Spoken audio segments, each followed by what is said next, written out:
بسم اللہ الرحمن الرحیم۔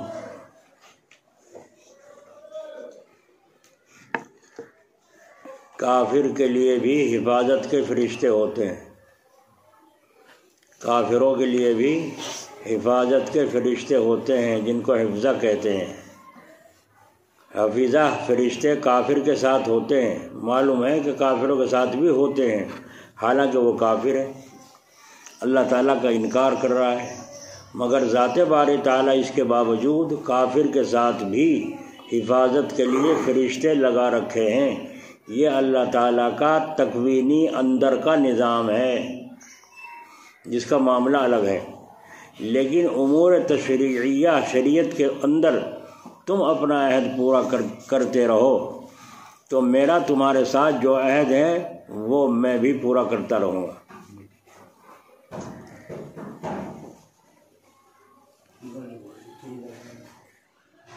کوئی ہے نہیں بچہ اندر کا پوائنٹ نہیں بول رہا، نماز سے پہلے دیکھ بھی لیا رہا کسی نے؟ کوئی ہے بچہ یہاں دیکھا ہی اندر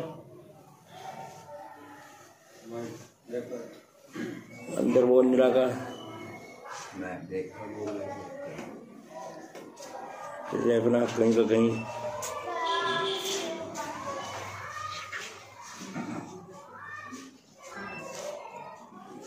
تو یہ تکوینی بات ہے جس کا معاملہ الگ ہے، لیکن شریعت کے امور جو ہیں اپنا عہد پورا کرتے رہو، اپنا عہد پورا کرتے رہو تو میرا جو تمہارے ساتھ عہد ہے وہ میں بھی پورا کرتا رہوں گا، کیونکہ تکوینیات میں تمہاری طرف سے تو عہد ہوا نہیں، وہ تو میری ہی طرف سے ہے۔ بول نہیں رہا؟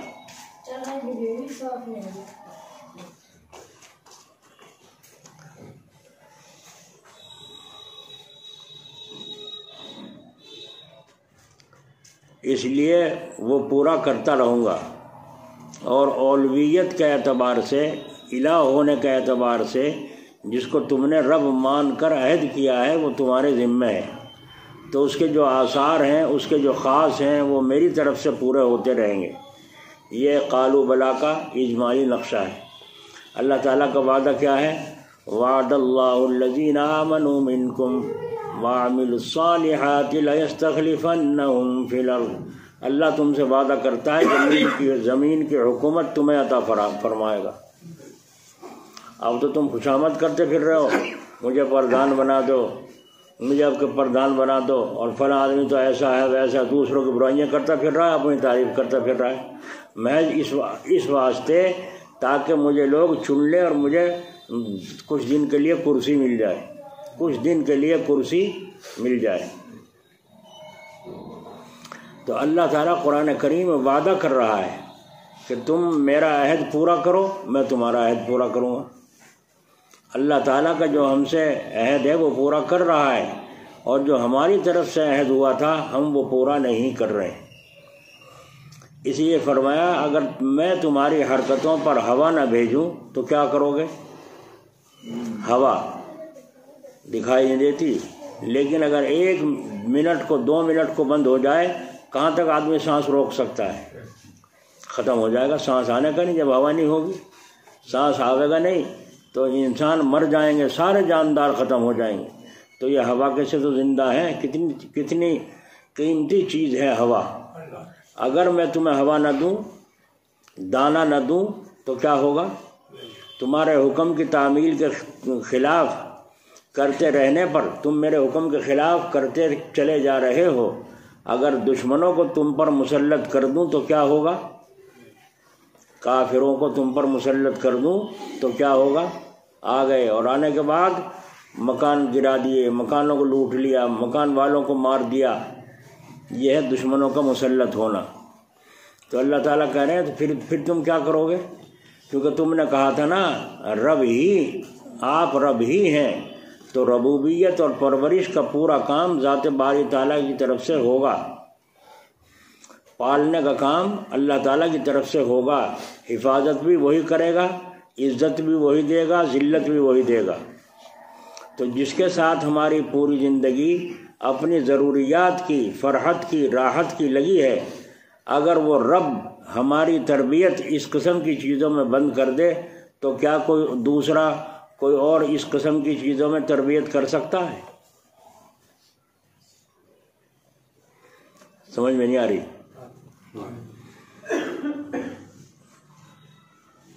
دیکھ لو کسی زمانے میں اگر ہوا نہ ہوتی تو ہے، لیکن ہم کو نہیں لگ رہی ہے تو پریشان ہے کہ نہیں؟ یہ جو پنکھے لوگ جلتے ہیں یہ ہوا پیدا نہیں کرتا، پنکھا ہوا پیدا نہیں کرتا، جو ہوا بھری ہوئی ہے پہلے سے مکان میں یا زمین میں اس کے اندر تیزی پیدا کرتا ہے۔ اگر ہوا نہ ہو تو کیا پنکھے سے ہوا پیدا ہو جائے گی؟ نہیں پیدا ہوگی۔ ہوا میں جو ہلکا پن آ گیا، جو ہم کو نہیں لگ رہی ہے، ہلکا پن آ گیا، زیرو پہ کر دی، اس میں یہ پنکھا تیزی کر دیتا ہے۔ اوفو بعہدی اوفی بعہدکم، تم نے جو عہد کیا اس کو تم پورا کرتے رہو، جو میں نے عہد کیا ہے وہ میں پورا کرتا رہوں گا۔ تو اللہ تعالیٰ کا عہد کو پورا کرتے رہنا موقوف ہے ہمارے عہد کے پورا کرتے رہنے پر۔ اور پھر یہ بھی کہہ دیا وَإِيَّايَ فَارْهَبُونَ، مجھی سے ڈرتے رہو، مجھی سے ڈرتے رہو۔ کیا تمہاری طبیعتوں سے میرا ڈر نکل گیا؟